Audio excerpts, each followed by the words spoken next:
Hello students, welcome back to our English class. Today in this video I am going to explain the following stanza of the poem The Heart and the Tree written by Henry Kyler Banner. See student, as I have mentioned in my previous video, the poet is beginning with the same line. He is posing the question and he is answering to the same. He is repeating the question, what does he plant who plants a tree? Now after questioning, he himself is enlisting the benefits of planting the tree. So as I told you, don't take this question as very simple and straightforward. This is not a casual question. A lot in-depth thinking and understanding is needed, and the poet has helped us in thinking all those.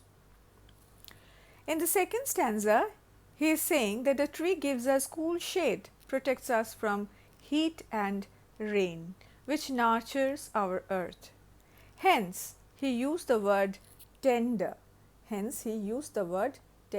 plants cool shade and tender rain.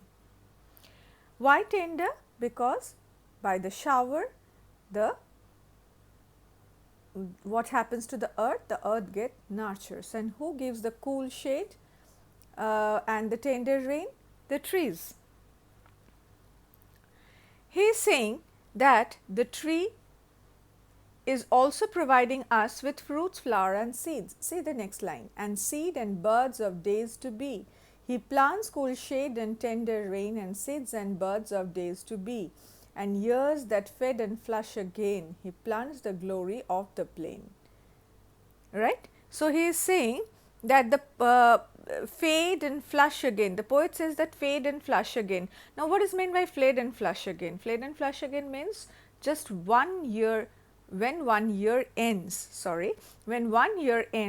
then the next begins. The very same way the environment also represents herself through the trees. The trees will fade out and become bright again. The trees will grow, the trees will die, and new trees will sprout from the seeds of the old trees. So he plants who? So who he plants? Actually plants the glory of the plain. Glory of the plain, by this phrase, by this line, the poet wanted to mean that the plants adds to the glory of the plain, which would have been deserted and neglected otherwise. So by planting trees, one who plants the tree will create a heritage, an act, and this act will create many trees in the forest for future. So more the number of trees, the healthier and happier our planet will be. Then in the following lines, what he is saying? He plants the forest's heritage, the harvest of a coming age, the joy that unborn eyes shall see. So planting a tree today will give us the outcome of our action in our coming age, which means in future the outcome will be impactful and long lasting. Even the coming generations who are yet to born will see the trees and will experience the joy of having trees all around them. These things are the things which happen when one plants a tree. See, these things he plants who plants a tree.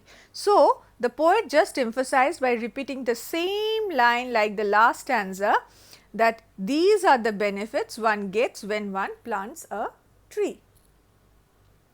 Now coming to the last stanza, student, what does he plant who plants a tree? He plants in sap and leaf and wood, in love of home and loyalty, and far cast thought of civic good, his blessings on the neighborhood. What is meant by that? What is meant by these lines rather? In this last stanza also, the poet begins with the same question. He is posing the same question, right? He who plants a tree actually plants every part of the tree. Students, you have to understand every part of the tree.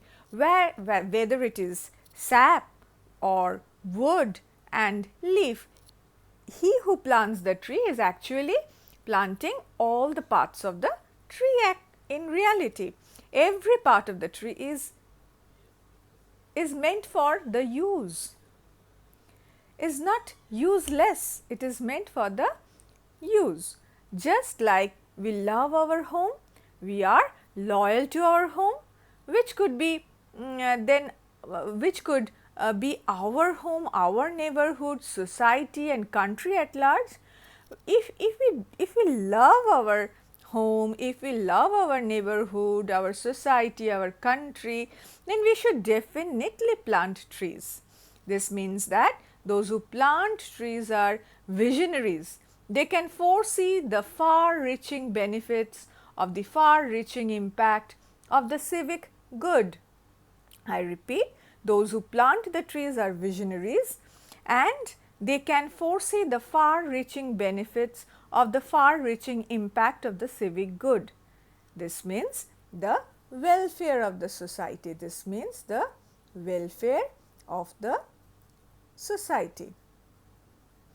So, after that he is saying that his blessings on the neighborhood who in the hollow of the hand holds all the growth of our land.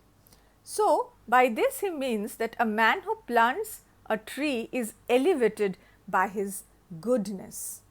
See, he is mentioning the word his, means that man, in order to emphasize, in order to have an emphatic meaning of this man, the emphatic role that he is playing in this on this earth, the poet has mentioned him with capital H, which we generally do to God. So, a man who plants a tree is elevated by the goodness, is elevated by his goodness to such a stature, to such a position that is higher than that of others. Like the way we place the God above others, the same way the poet is suggesting that a man who plants a tree is elevated by his goodness to such a position that we can consider his position as higher than that of others. The poet conveys through this that by using the word his blessing, see his, H capital. This is used by the poet to write his because this means that the planter is not an ordinary person. He is a blessed fellow. He is a blessed fellow. He is not an ordinary man. And everything that is around him, he holds. He holds seed and saplings in the hollow of his hand.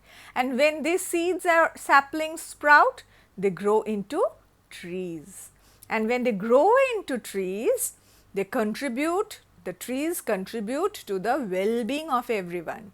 That is why the poet says that the man who plants the tree holds all the growth of our land, holds all the growth of our land. He is not an ordinary person, he is a blessed fellow.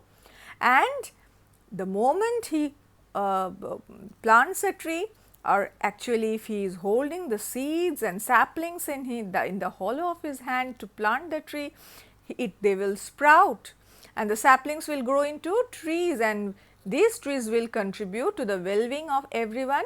That is why the poet says, hold all the growth of our land.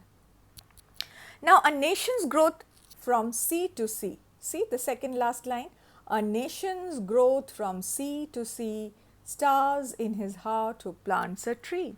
So, a nation's growth from sea to sea, by this the poet here means or conveys that a nation does not comprise of an isolated or demarcated piece of land only. Neither the political boundary nor any kind of boundary can confine the spirit of the nation. But truly an enlightened human being is that human being who can think of the welfare for all, for the entire humankind, for the entire universe. Such a man and such a heart, Such a heart is capable to think of the growth, welfare and prosperity of the entire planet from sea to sea, from sea to sea of the entire planet. That is what is conveyed in the last line of the poem, that is, stars in his heart who plants a tree.